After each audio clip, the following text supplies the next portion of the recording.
late-breaking, old-fashioned political bombshell. Speaker of the House Paul Ryan said in an interview just a short while ago that he is, in effect, not on board the Trump train. When CNN's Jake Tapper asked the Speaker if he'll back Trump in the general election, he said this. Well, to be perfectly candid with you, Jake, I'm just not ready to do that at this point. I'm not there right now. And I hope to, though, and I want to. But I think what is required is that we unify this party. Saying we're unified doesn't in and of itself unify us, but actually taking the principles that we all believe in, showing that there's a dedication to those, and running a principled campaign that Republicans can be proud about, and that can actually appeal to a majority of Americans, that to me is what it takes to unify this party.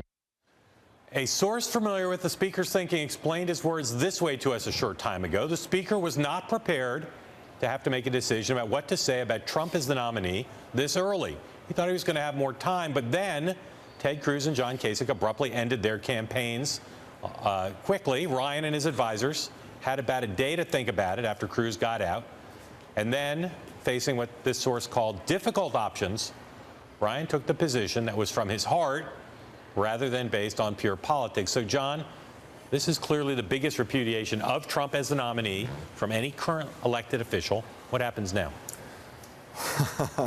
Well, we hinted at it in our cold open. I imagine that Trump is going to lash out at Paul Ryan, and that in and of itself will suggest reinforce the sense of how difficult Trump's challenge is here in trying to put this party together. I have to say, I'm sure Paul Ryan's being honest in what he's saying. The idea that they only had a day to think about it is kind of ridiculous. I mean, the idea that Trump was going to be the nominee, was on track to be the nominee, that he was going to have to grapple with this question of what might happen if Donald Trump was the nominee has been clear for weeks. And so if he's not been wanting to deal with that, he's been in denial, and he didn't serve himself well by not preparing for this better. I think it gives cover now to every member of the House, lots of other Republicans to say, sure, as a few other people have said, which is, I'm not for Trump yet, let's see how he does. I think Ryan is trying to use a little bit of stick and a little bit of carrot to say, hey, I'm open to being for the guy. But it is another extraordinary spectacle to have the Speaker of the House say, a guy who has won fair and square and overwhelmingly the Republican nomination, I'm not for him yet, is going to sting, and again is going to allow lots of people to have cover to not be for Trump, at least not yet. With a normal nominee, the strategy of what Ryan often does in situations like this, which is basically making people come and beg him, beg me to be Speaker, beg me to do what you want, beg me to be Vice President, to say you have to earn my endorsement, buddy, that would be normally kind of clever. Given that it's Trump, it really is unclear to me whether it's clever or not, because Trump is so unpredictable in terms of how he'll react. You know, I suggested before that I thought he may lash out at Ryan, and I think knowing Trump's temperament and the way in which he normally behaves, he very well might. But the idea that Trump is going to now toady up to Ryan, that may backfire if that's really what Ryan's trying to get to. Yeah. I don't see that in our future. They've had some conversations, and they've made some public comments back and forth that have been friendly, some less so. The reality is Paul Ryan cares about policy, and Trump's position on entitlements and trade, just to name two, well, yeah, make it very difficult for Ryan to say this guy should be our nominee. And I guarantee you, Paul Ryan is surrounded by people, including one who will be a guest on the show here tonight, who have been, to say the least, extreme Trump skeptics. Sure. And look, I mean, the idea, like, what is Trump going to do? I mean, there are these big policy items, and we have other friends in the media and other places, important conservatives, who listen to Trump and say, you know, if he doesn't change his posture on immigration, if he doesn't change his posture on the Muslim ban, you know, if he doesn't do something like that, it's going to be hard for me to support him. And I say that's a totally legitimate position to take, but what do they expect Trump to do? I mean, these are positions that are what Trump built his candidacy on. I mean, it's one thing to pivot in a general election toward the middle. It's another thing to repudiate the big headline, marquee policy proposals that made you so popular with a certain part of the party in the first place. Yeah, we're going to talk more about what happened with Ryan today later in the show. We sure are. And you know, Paul Ryan, repudiating Trump, not the only one. It is time for today's Uniter Divider Index update. There was a lot of action on the anti-Trump front in the past 24 hours. We just got this Ryan news, but of course before that you had Bush 41 and Bush 43, both saying they would not endorse him and would play no part or say nothing in this presidential election. This afternoon, Mitt Romney announced that he'd be skipping the convention in Cleveland this summer, and he has said on this program earlier that he would never vote for Trump. And Republican Senator from Nebraska, Ben Sasse, wrote a 1,500-word Facebook post saying he can't vote for Trump or Hillary Clinton because, quote, there is no reason to believe that either of these two national frontrunners believe in limiting anything about D.C.'s power, end quote. Meanwhile, there are some Republicans, like Senate Majority Leader Mitch McConnell, Nevada Governor Brian Sandoval, and former Minnesota Governor and presidential candidate Tim Pawlenty, who have fallen in line and said they're going to support their party's man. So, Mark, my question to you is, taking it all, the index, the uniter-divider elements on both sides, what do we know at this point, again, and now adding Ryan into it, in toto, about how things stand in Trump's big challenge of bringing the party together? I thought before Ryan, Trump was having another better day than worse day in terms of unifying. But the Ryan thing really tilts the thing. I think that the two President Bushes, it shows you how much Trump has changed our perception and our expectations. To have two former presidents, one who was a chairman of the Republican National Committee, say we're going to be quiet. I think the press is letting the Bushes off kind of easy. Yeah. You know, they're acting like, oh, we're not weighing in, as if like, we're staying home tonight. They're weighing in. They're weighing in. They're weighing in. For the two former Republican presidents to not say we're for the Republican nominee is weighing in, and it is a big deal. Bob Dole has said he's going to go to the convention, but he says that his office has said he's not committed to voting for Trump. Both of the Bushes. John McCain is still, we're not clear where he is, but some audio came out that suggested that he thinks that Trump being on the ticket is going to make his reelection more of an uphill fight. Mitt Romney, we know where he is. Those are all of the living Republican nominees. Yep. All of them. No, not a single one right now today is for Donald Trump. And even that is a huge statement. And even some of the people on our list here that you read, like Mitch McConnell saying they're going to support, that is not, the most full-throated thing possible. No. And he said he's doing what Ryan's doing. McConnell's saying he's putting it back on. He says to Trump, it's Trump's duty and obligation to unify the party. Yeah. He's still saying Trump has a lot of work to do. On balance, what's happening is an extraordinary spectacle. I think it hangs in the balance. I think right now the Ryan thing, as I said, gives people cover to not be for Trump. Yep. And I think it's still in the balance. Can Trump have a unified party in Cleveland for the convention? We don't know yet. But today ended up being not a great day for that Trump uniter-divider index, to say the least. Thanks to the Speaker. All right, after months of deriding his rival candidates for courting fat cat donors, Donald J. Trump, billionaire, is now looking to join their ranks. Trump is saying that he's going to self-fund quite a bit for the general election, but no longer be exclusively a self-funder. Today, the presumptive nominee of the Republican Party announced that Stephen Mnuchin, a former Goldman Sachs partner and CEO of a private investment firm, will be his campaign's national finance chairman, something Trump didn't have or need before. Trump has also been talking with the Republican National Committee about a joint fundraising agreement. So, John, there are lots of ways to raise money. How is Trump going to do it, and what are the risks to him for doing it? Well, we still don't know an awful lot about Mnuchin, and we don't know a lot about what the plan is here. How much of the super PAC is going to be part of this. We're given to understand that what Mnuchin's role is going to be as a traditional finance head. He's going to raise money for the party. He's going to raise money for Donald Trump in the normal traditional ways, through bundling and through individual contributions, through party committees. That's what we understand at this point. The super PAC piece is still unknown. This guy is not that well known. He's not one of the people in the past cycles who we've heard who's been a big player in Republican bundling circles. So we don't know how good he's going to be at his job. That's another outstanding question. Okay, so there's four ways to raise money, and I think one way is super PAC money. Right. And I think this guy, based on his resume, I don't know him, based on his resume, based on Trump's Rolodex, I think they may be able to raise big checks for super PACs, for the party committees. I don't think Trump's going to be a bundler. I don't think Trump's going to be raising $2,500 checks. Right. He can also raise money for the party. And then there's the fourth way, which is small dollars, internet, mail fundraising, solicitations that Trump's been good at. So I did a little math talking to one of the best fundraisers in the Republican Party. Say Trump needs to raise $1 billion. He probably needs to raise more, but let's say $1 billion. If he raises $50 from 10 million people, not easy to do, but there's half of it, and then $2 million from 250 people.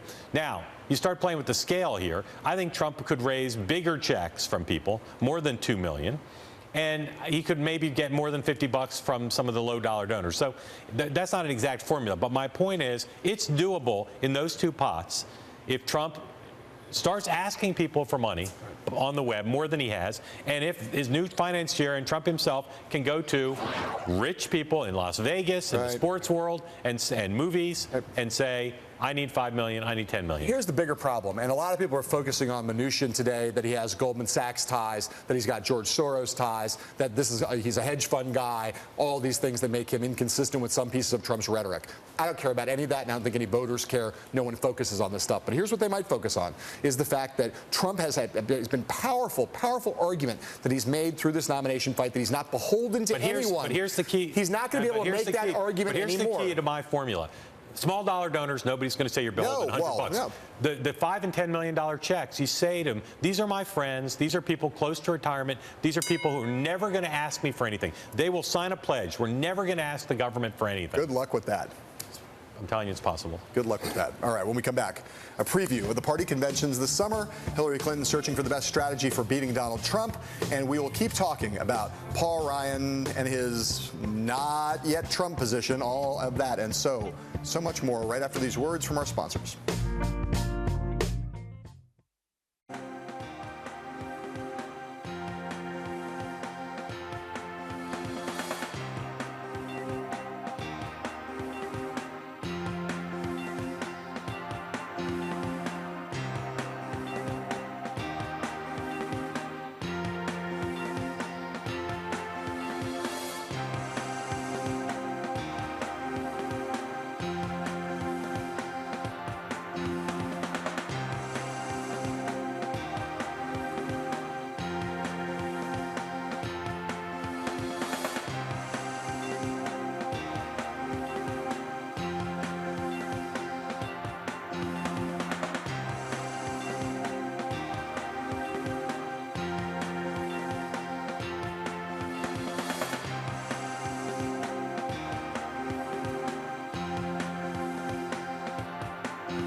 As we shift to the general election, Hillary Clinton's campaign is working on figuring out the right way to frame Donald Trump ahead of their big matchup this summer and fall. One reason, and it's not too easy to do, is that Trump is a moving target.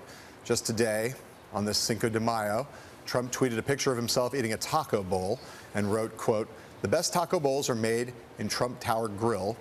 I love Hispanics, exclamation point," end quote. In response, Hillary Clinton put out her own tweet quoting Trump, saying, "I love Hispanics" today, and then quoting from Trump yesterday, saying they're going to be deported, quote, end quote. There are at least two schools of thought about the best way for Clinton to take on Trump. One is to paint her Republican rival as erratic, unpredictable, and too dangerous to be commander-in-chief. So here's Clinton using that tactic today, earlier, while speaking at the California African American Museum in Los Angeles, California. Donald Trump turns around and says, "Oh, I don't care if other countries get nuclear weapons." That is the kind of risk this country cannot afford to take. That is dangerous. That's like a loose cannon that we cannot afford. So there's another approach, and it's similar to Clinton's tweet today about the taco bowl, and that's to convince voters that a Trump presidency would be downright awful for women, minorities, and other important demographic groups that matter in the election, and especially are pro-Democrat or tend to be. So listen to how Clinton framed it this morning, this particular strategy, when calling into a Los Angeles Times editorial board. The whole idea of, quote, playing the woman's card, which he charged that I was doing, and by extension other women were doing, has just lit a fire under so many women across the country. And I think it's because they see in his attacks on me or on Megyn Kelly or Carly Fiorina or whoever else he's attacking at the moment, really a much broader attack on them. Mark, Hillary Clinton has gone after Trump in two different ways, both of these strategies. She's gone after the loose cannon thing. She's gone after the attack him on his policies and his attitude are bad for certain constituency groups. She's done both. Which is most effective, potentially, and does she even have to choose? I'm really torn on this from talking to people, strategists in both parties, who say, on the one hand, Trump is such a target-rich environment for Clinton to try to start to define him that it's hard to choose, and maybe it's better to figure out which one works and then go with that. And others who say, now is the time to define him. You should find the one that works best and really focus on that. I think in the end, economics are going to be the best thing. I think in the end, she's going to need to show people that Trump would not be a good steward of a good economy. Part of that is he's not, they paint him as unstable, but part of it is to talk about his record as a business person. I think they're saving that for a little bit, but I think in the end, that's what's going to define it. She's going to talk about how she would help the economy and he can't. The conventional wisdom in politics is that you pick a frame and then you frame up your opponent and you decide exactly the one way and you just go after him again and again and again on that frame. I have a feeling that I don't know which is better, but I have a feeling they're not going to choose. I think they're going to use multiple frames. Yeah. They have a little time. They have you want to do this soon, but you got a month or so at least to kind of test out some things. I agree. Do some polling, figure out where the vulnerability is, and then having tried a number of different frames, try to tie it all up in a ball. Back with Mitt Romney in 2012 for Obama, they went after him on self-deportation, on Bain, on a bunch of things, and then they kind of tied it all up in the ball of he's not in it for you. He's not on your side. And I think the ball for Trump for them is going to be unacceptable. He's unacceptable in terms of temperament, record, statements that he's made, just unacceptable. So I think that can be considered a single frame. Yep. But Trump is going to come after her as crooked, right? Well, and old politics. Yeah. Report out tonight that some of her aides have already been interviewed by the FBI in the email investigation, and you can bet Trump will be talking about that. All right.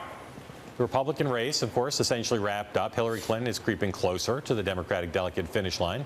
So attention is soon going to turn in earnest to the party conventions this summer. Both are in July. The Republicans gather first in Cleveland from the 18th to the 21st. Then, right after that, back-to-back weeks, the Democrats meet in Philadelphia from the 25th to the 28th. The Republicans are meeting at Quicken Loans Arena. That's where the Cavaliers play. The Democrat shindig is going to be mostly at the Wells Fargo Center, home court for the Sixers. Both hold more than 20,000 people for sports, but fewer for the convention, but they'll be big venues as these venues go.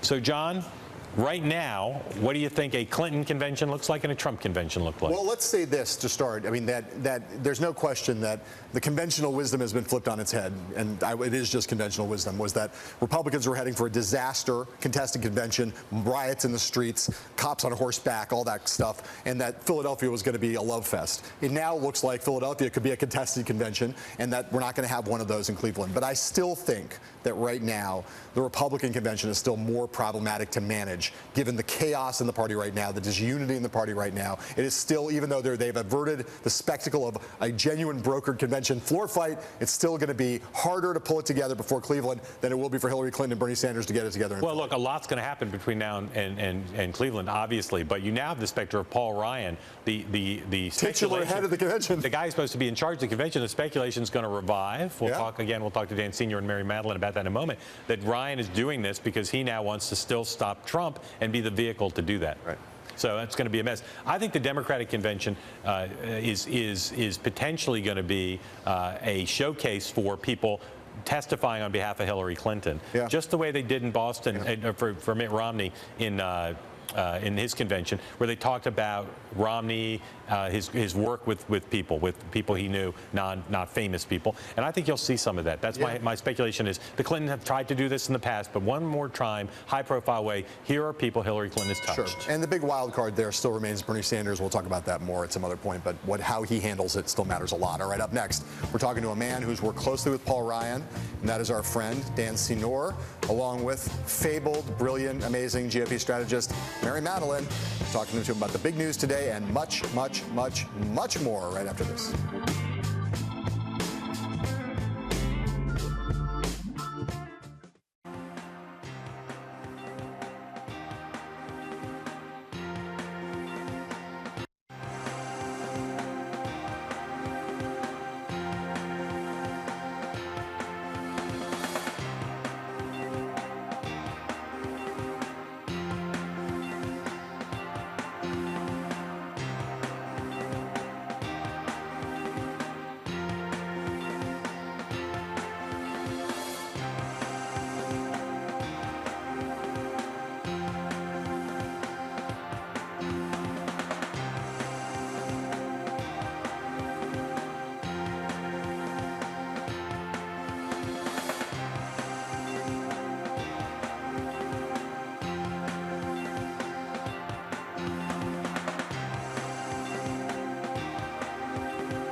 Quick update. Moments ago, Chris Christie told reporters in New Jersey that he will reach out personally to Paul Ryan to see what his concerns are about supporting Donald Trump. Joining us now from Chicago to talk about this developing storyline is Mary Madeline, influential Republican strategist. And here in our studio is our friend Dan Senor, a longtime friend and advisor to the speaker. Dan, I'm going to start with you just because you are not the horse's mouth, but you have a lot of encounters with the horse's mouth. So tell us what's going through the speaker's mind at this moment when Donald Trump's trying to unify the party and the speaker seems to not be on board. He believes that it is incumbent upon Donald Trump to unify the party. It's not Paul Ryan's job to unify the party. It's not Mitch McConnell's job to unify the party. It's the presumptive nominee's job to unify the party.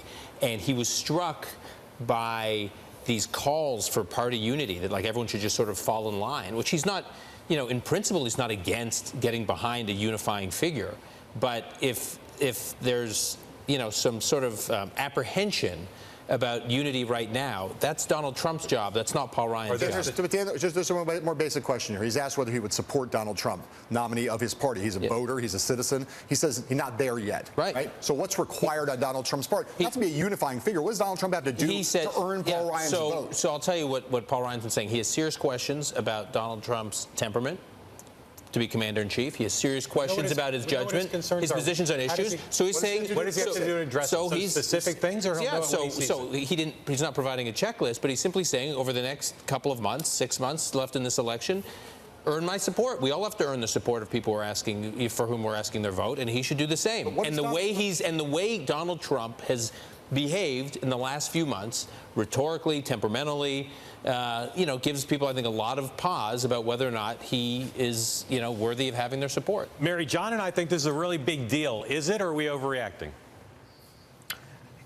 Well, with all due respect, I think you are overreacting, Paul.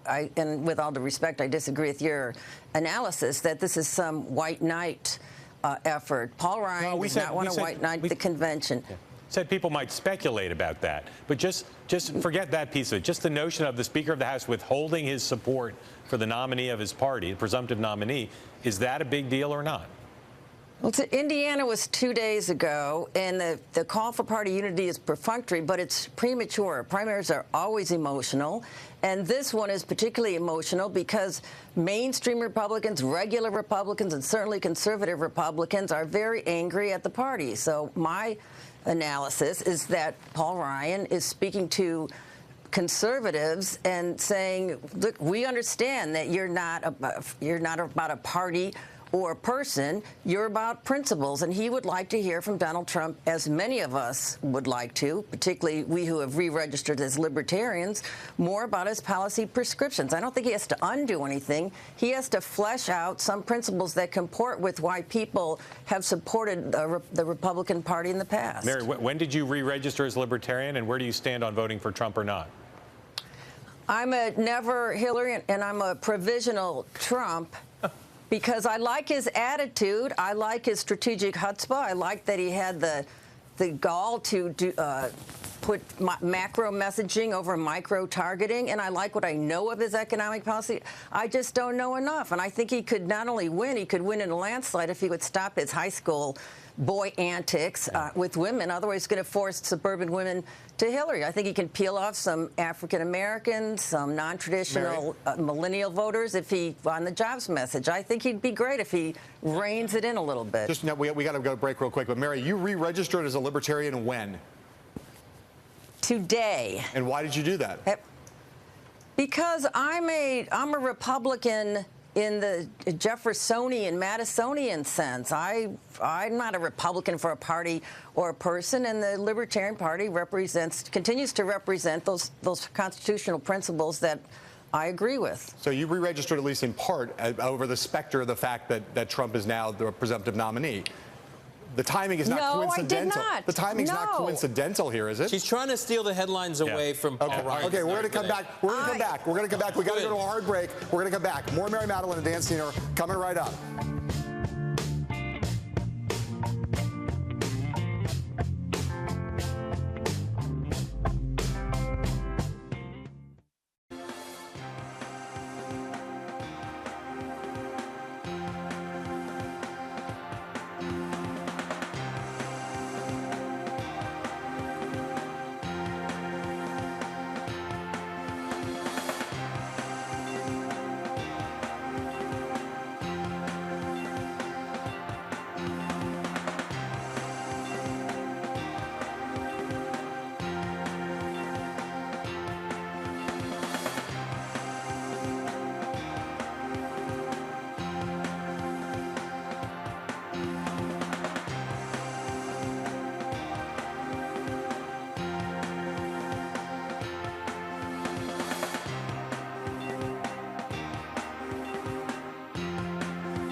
We're back talking all things Trump, including today's announcement by Speaker Paul Ryan that he's not prepared yet, at least for now, to be for Donald Trump as his party's nominee. Mary Madeline is in Chicago. Dan Senor is here. Mary, we want you to just clearly explain, is there no connection, in your view, between Trump being the presumptive nominee and you're leaving the Republican Party? No connection? I'm not.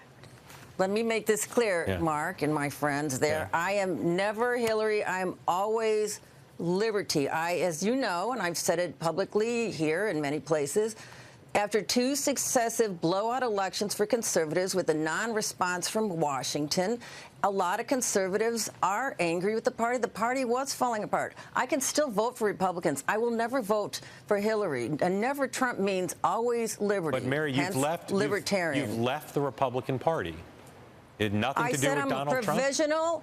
I'm a provisional Trumpster. I don't know enough about Trump. I know like 3 things about his economic policy, and if we know everything we need to know about Hillary and her If your husband policies. left the Democratic Party, would you think that's a big story?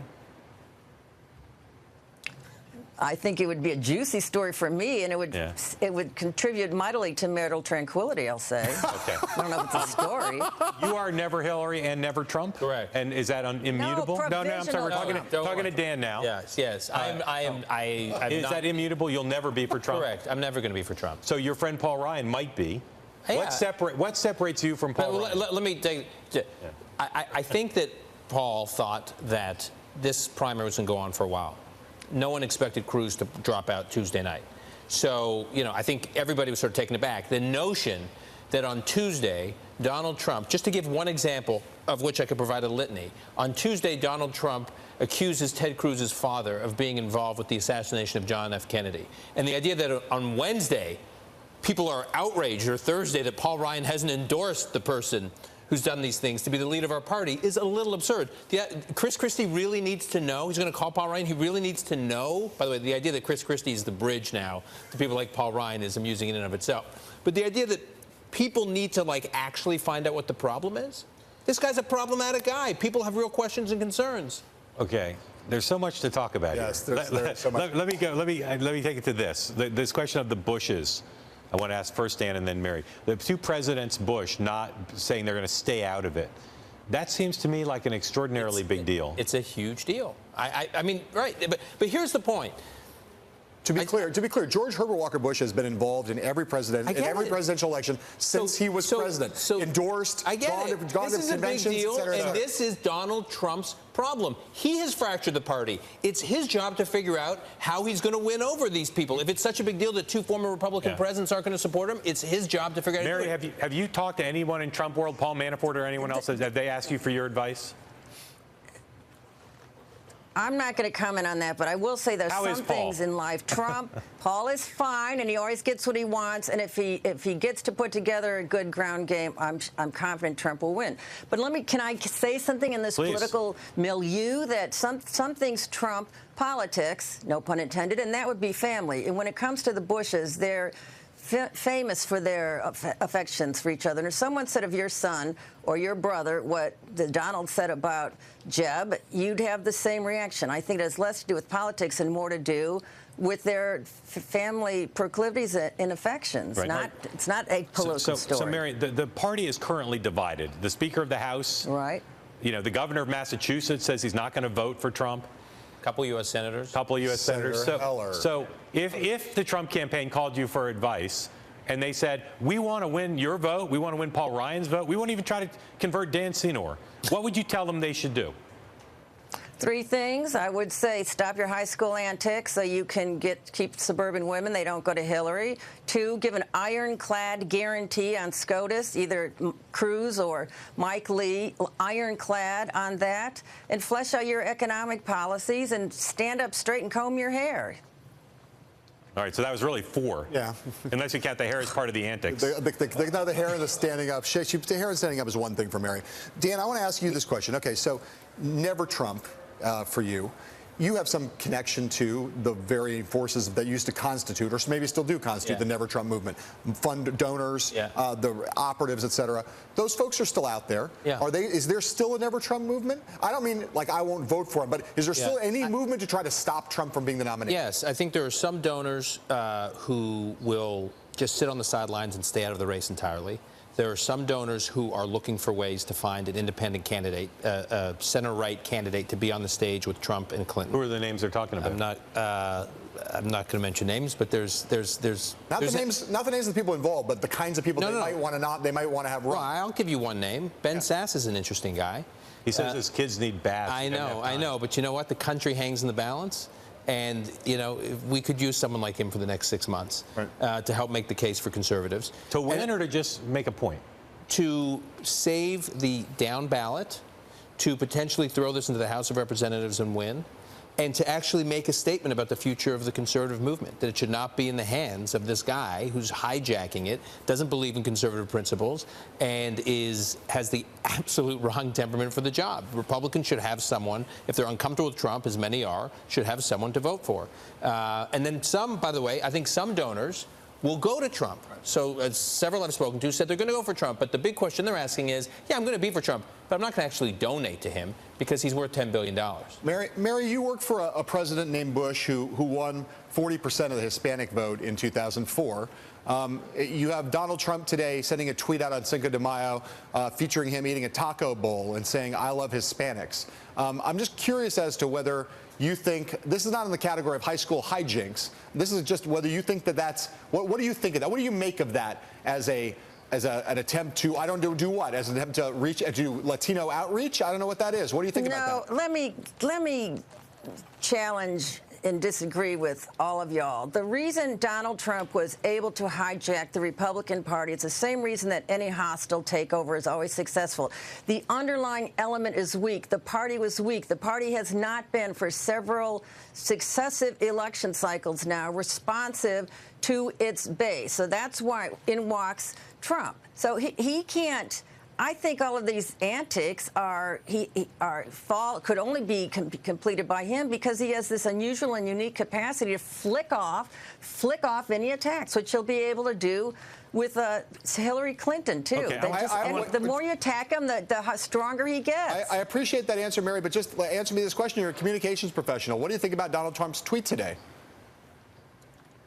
I don't tweet. I'm not a Twitter person. I don't Facebook any of that. But I think that's what his people love, and people like you don't like it. But I don't think it's dispositive in any way whatsoever. I do think he'll be able to peel off non-traditional Republican voters, including African Americans and millennials, because he's a character and he has a good jobs message if he would get around back to it. All right, I want you two to talk amongst yourselves. And Dan, you can start by asking Mary a question on this topic. Mary thinks not only could Trump win, he could win in a landslide. You think Trump has no chance to win, right? Correct. Okay, so you guys debate that. We're not going to debate. No, just ask her. Yeah, Mary, what states do you... We love each other. Yeah, we're friends. But here's the thing. What states do you think that Obama won that Trump could win? Let me say something that the chattering classes, let me repeat something you already know. We've been wrong at every single juncture. Sure. I live in the real world. But answer Dan's are very angry about it. Answer and I didn't say Trump is Reagan. I didn't say Trump is Reagan. I'm saying that people are sick of political correctness. They're sick of identity politics. True. And I think he's got a highly motivated, low propensity voter base onto which he could add. What states is he going to win that Romney lost? I think he could add those that you guys have been moving into the purple categories, from Colorado, New Mexico. I don't think Pennsylvania, but there's enough states, and he has to win Florida. He has to win Ohio. But I think he can, and I think he can possibly win some of those northwestern states that have gone Democratic lately. Yeah, I mean, Romney got 42% of the Latino vote in Florida. I think that's right, slightly above 40%. What percentage do we think Trump will get? 20%, 10%, 5%? I mean, I just think you go through these states. I mean, I agree that I'm not asking Trump to be Reagan. I mean, I don't even think he can preserve the Romney map. And that leaves us 4 million votes in the hole and have huge down ballot implications. Right. I don't currently, today, but we are political light years away from the convention and the general election. And he's showing the capacity we call it pivoting, but he can act presidential, and he has a lot of assets, not least being some professionals around him now, and he's caught the zeitgeist, and I do think he'll get a greater percentage of non-traditional Republican voters. Again, I'm not a pro-Trump person. I'm an anti-Hillary person, and I'm a liberty lover. So let's not get this mushed up. Yeah, no. Look, one thing I will agree here with Mary.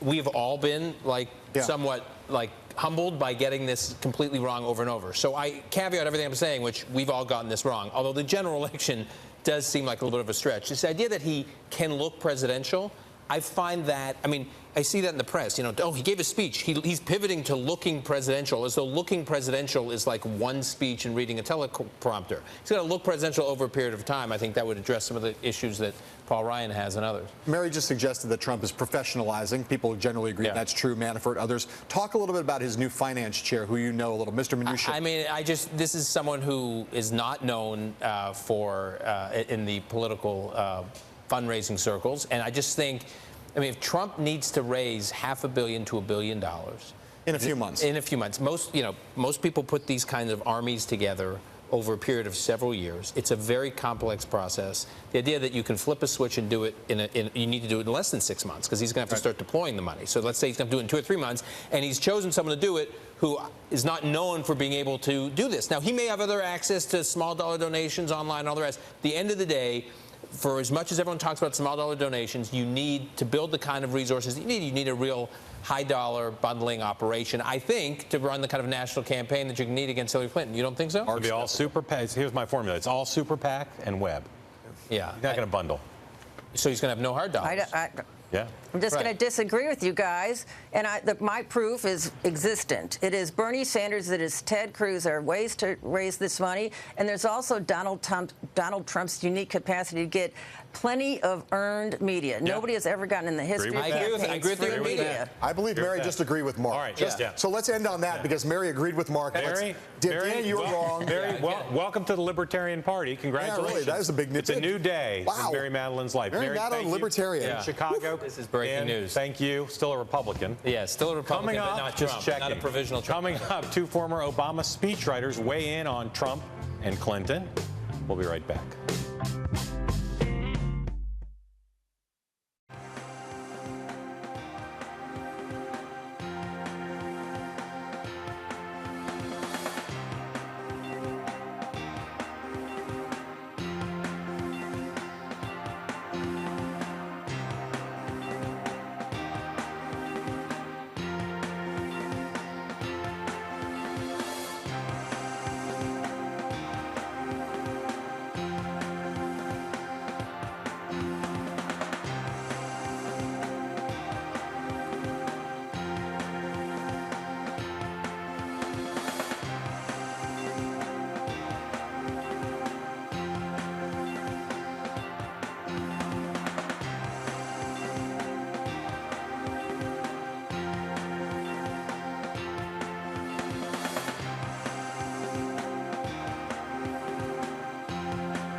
You are watching With All Due Respect. In just a moment, we'll have Jon Favreau and John Lovett, two of Obama's former speechwriters, right here with us on the set to talk about Donald Trump and a whole lot more. Stay tuned, and we'll be right back.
Maybe we should have had our next guest read the teleprompter instead of me, because they used to put words in teleprompters. They're President Obama's former speechwriters, Jon Favreau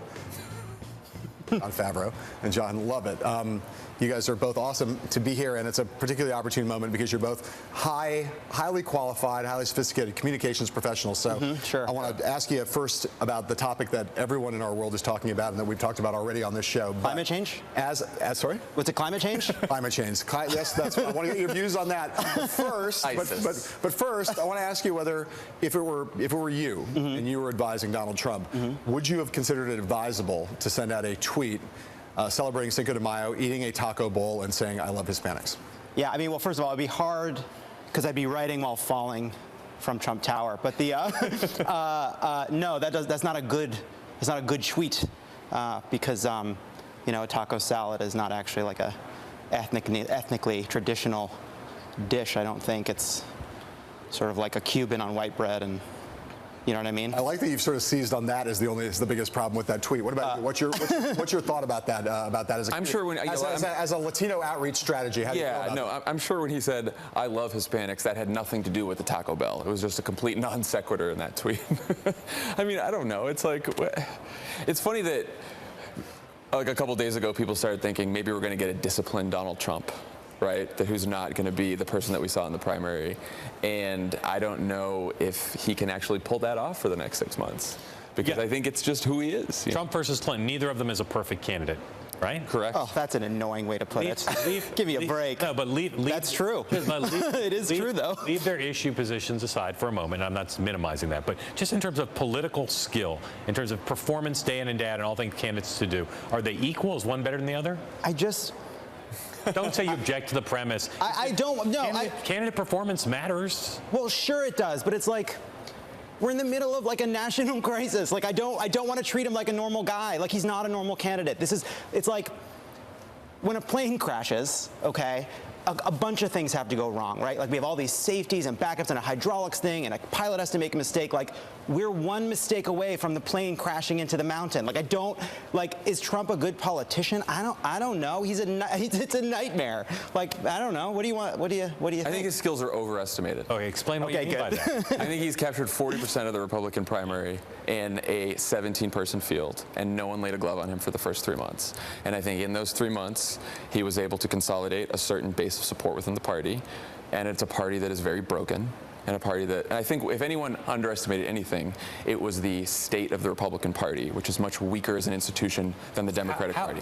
I want to double back to his skills, but you say the Republican Party is broken. They control the House, the Senate, lots of governorships, more state legislators. On a national level, certainly on the presidential level. Right. So it's only broken as a presidential party. I think, yes, as a party that needs to win national elections, or even soon win statewide in states that are purplish. They're having. Let me ask you the question I asked that your colleague refused to answer. Just who's a better political athlete, Hillary Clinton or Donald Trump? I think Hillary Clinton. Because? I think because she's been through many of these elections before. She's been in public life a long time. I think she'll be. I think Donald Trump will continue to send out taco tweets for the next 6 months, and I think he won't be able. He'll turn off large majorities of people, and she won't. I think that she has her approval ratings are like obviously slightly underwater now, but at the end of the day, like you're not going to win a presidential election with 70% on approval ratings. And I'll answer your question more directly. Sure, why not? Yeah. I think there are. If you thank you for stooping so low. I suppose it's why I'm here. I guess yeah, if you put aside Donald Trump's insane policy positions, I think that there are aspects that he does come off as authentic. He does do things that are quite charming, right? If you could forget all the other stuff. But that's not what it takes. I mean, there's a political value to being disciplined, to maintaining a kind of coherent agenda and message over time, and also, by the way, not saying things that alienate 60-70% of the country. So overall, for all of Donald Trump's many qualities that I think have worked for him amongst a small subset of people, he is not geared to win a national election. I want to come back to you on this question of performance skill, just because I have a vivid memory, and we've had some interchange about this on Twitter, about one of the nights during the Republican nomination fight where Trump did one of his more disciplined performances, I believe the first one down in Florida, and I remember you tweeting, sort of saying, that was a really well-executed election night speech, and urging Democrats, saying, everybody's got to take this seriously. Go register. Get ready for a big fight. Are you saying that was not an acknowledgement of the fact that the guy had some performance skills that you considered estimable? So it's less performance skills than he has certain messages that cut across party lines or traditional party lines, right? So the populist nature of his message, combining anti-trade with anti-Wall Street in a way and stuff like that. So he cobbled together a message that, when very disciplined, can appeal to different kinds of people. A couple weeks after that was around when the Wisconsin primary happened, and he was totally off message, totally undisciplined. He said a million crazy things. Like, I think there is a world where if Donald Trump could stay on his message, on his issues message, he could be somewhat competitive. I think that time has passed, because I think he has done so much damage to himself, and I think so many people are paying attention, and there are so few people in the country who haven't formed an opinion about Donald Trump that the die is cast. That's what I believe. Let me ask you a question as a Democratic, we'll shift the focus from Trump to Hillary Clinton, right? Okay. So she has, if you were thinking about, she has a challenge going forward, right? She's likely to be the Democratic nominee, almost certain to be. Sure. Bernie Sanders has done something kind of extraordinary. He's created enormous energy, enthusiasm on the part of a hugely important part of the Democratic electorate that she has not connected with well at all. We would all concede, right? I would say that, comparatively speaking, he's winning young voters overwhelmingly, state after state, and she needs to get a bunch of those people to vote for her if she's going to win. Yes, absolutely. So, as a communications challenge and a policy challenge, what would you advise her to do to fix that problem? I think the most important thing that she's going to have to do, and that she is doing, is making clear to the Bernie Sanders supporters that she's on their side and she's going to fight for them, and that she and Bernie, for all their differences, share a lot of the same overarching goals. And I think Bernie's going to play a big part in that. I think there's going to be a big event with Bernie Sanders, Hillary Clinton on the same stage, and it's going to do a lot to assuage that kind of worry. Also, at the same time, the Democratic primary has in many ways been pretty ordinary, right? There's a more traditional candidate and a kind of bit of more of an insurgent that's anti-establishment, a bit of more liberal, right? That's playing out, that's great, and we're going to coalesce around the more establishment candidate. The Republican side is very abnormal, and that is very scary to a lot of people. And for all the reservations that people may have about Hillary, some of which are quite justified, there is going to be a sense of incredible purpose to getting behind her. You're pretty exercised about the prospect that Trump could win, or just you don't like the concept of him being the Republican nominee? I think that we all live with the threat of random chance and bad things happening. And the great thing about our system is it has all these checks against that from coming to fruition. Right. And we are way too close to something very, very dangerous for my comfort. Thank you, John. Thank you, John. And we'll be right back.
Welcome back. So what does Donald Trump think of Paul Ryan's statement today that he's not on board the Trump train? And a statement tonight just released, Trump wrote, quote, "I'm not ready to support Speaker Ryan's agenda. Perhaps in the future we can work together and come to an agreement about what is best for the American people.